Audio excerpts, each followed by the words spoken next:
Hi, I'm just going to make some bread.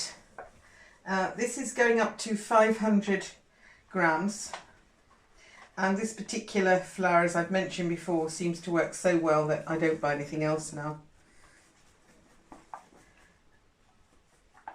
And there, that's very good. I'm going to add one of these, which is dried and weighs, well, it's about a tablespoon, but a big heaped tablespoon of that powder. I'm going to put in some of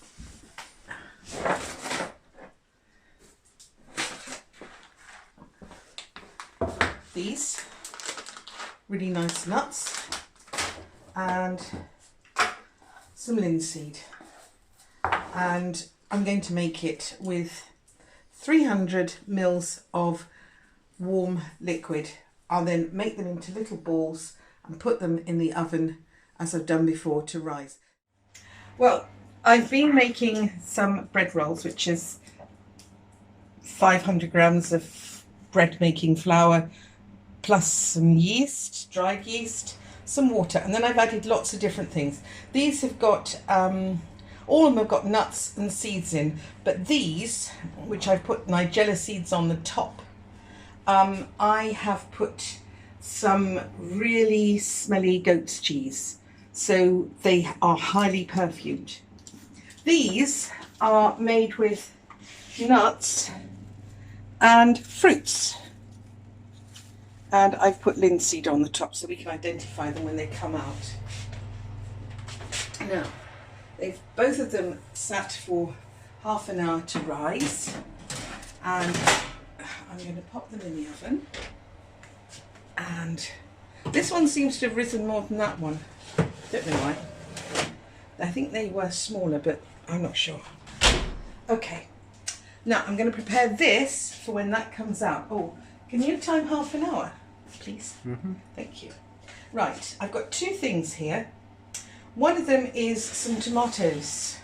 They've been cut in four, they're cherry tomatoes, and I'm going to mix, it's 4 cloves of garlic and lots and lots and lots of olive oil.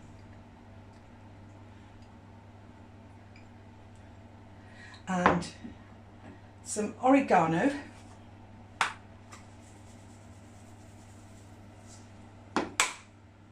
some pepper,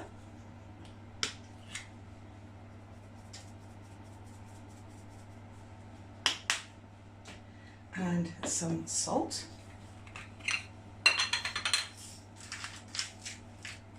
Very small quantity of salt, because I'm not really allowed salt. And this is just commercial breadcrumbs. It saves me making them. Sprinkle that on the top. A little bit more olive oil. Now, what we're going to do, I'm going to mix all of this together. Now, you have to not squash your tomatoes, but you are trying to roll them in this mixture. Now, we will, after these things come out, we'll have an oven that's warm. And what I'll do is turn it really, really low and put these in. And the idea is that over about 30 to 40 minutes, probably 30, but I'll see how fast it goes because it depends on how juicy your tomatoes are. They will slowly cook and desiccate. You don't want them roasting. Thank you, Paul. You don't really want them roasting, we just want them to do that. Now then, the next thing I'm doing, we can eat these cold, we can eat them hot, and they will be very nice to go with the bread rolls. Now this, a lot of people say they don't like sardines. Sardines are both cheap, they are readily available, and they can be very delicious. This is butter.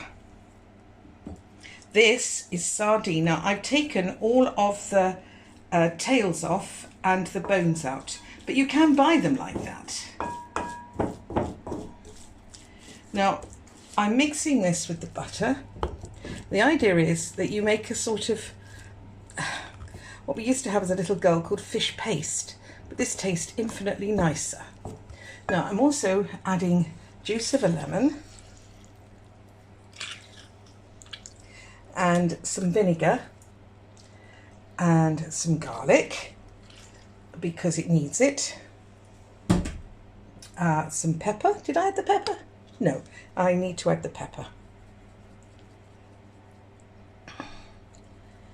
Pepper is very, very nice. Most people would now add salt, but these actually, although they are reduced salt, they do have salt. Now, I'm going to add a little bit of this vinegar because it's a very bright, light flavour. It's a white balsamic. You can get that. This came from Spain, although the borders are now closed for the moment, but you can easily get it from large supermarkets.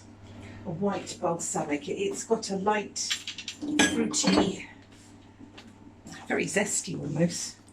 So that's what we're going to mix together, and it will produce a nice mixture. And if you can remember fish pastes and how boring they are, this is a really nice flavour, and it goes on the breads that are coming out the oven, and this will make a very nice accompaniment. So we've basically, with very little money, produced a feast. The bread rolls, I will be freezing them in pairs so we can use those over the next week. And as you can see, this mixes quite well. I've used non-salted butter because I'm avoiding all the salt. But if you are using butter with salt, you're using highly salted fish, be very careful because you can easily add too much salt. And what's more, someone could put the salt on as a fancy little topping on their toast afterwards. There, that wasn't a difficult thing to do, and it does taste really, really good. And you just put it on like it's a little fish paste. But fish paste, an English fish paste, would be about that much. And you've got quite a lot more, haven't you?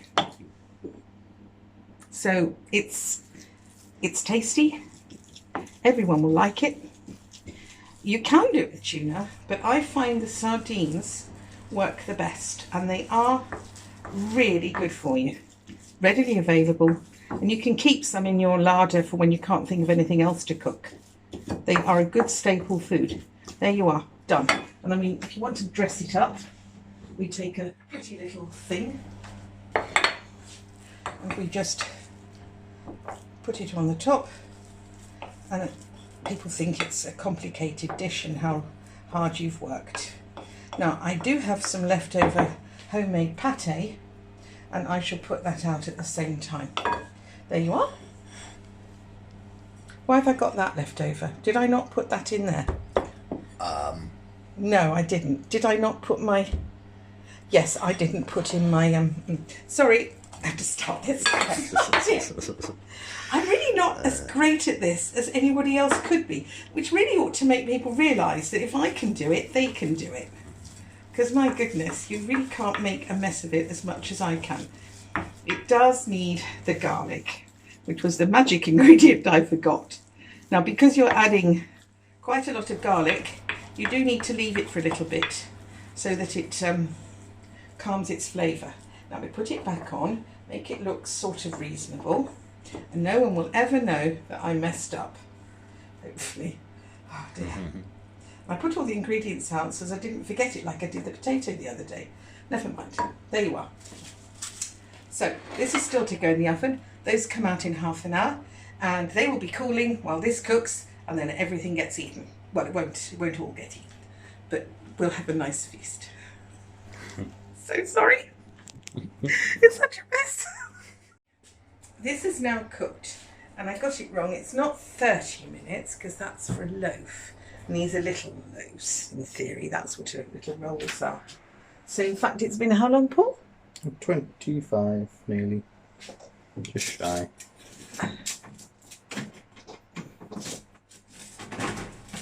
And there you are. We've got those. And these.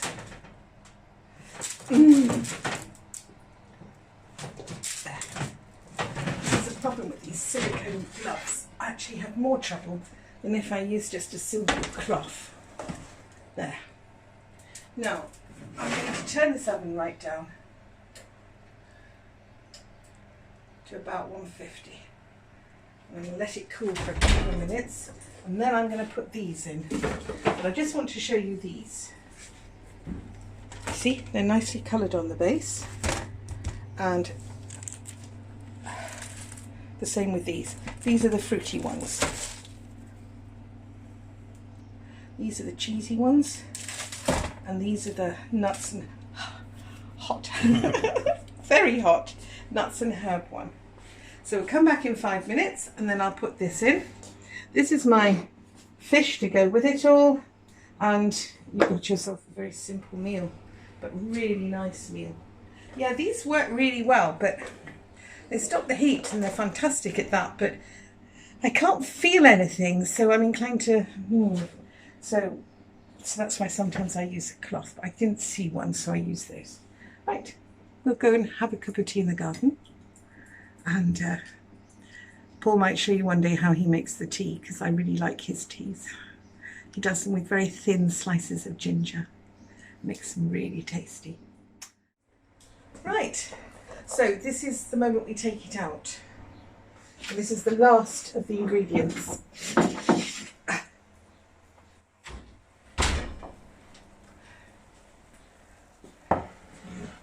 Now you can see it's still bubbling.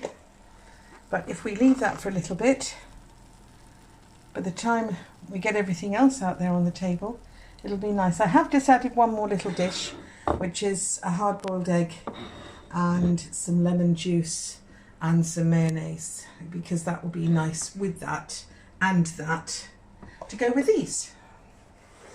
There you are, meal. That wasn't difficult, and there's enough food left over to eat a lot other days. Okay. Enjoy.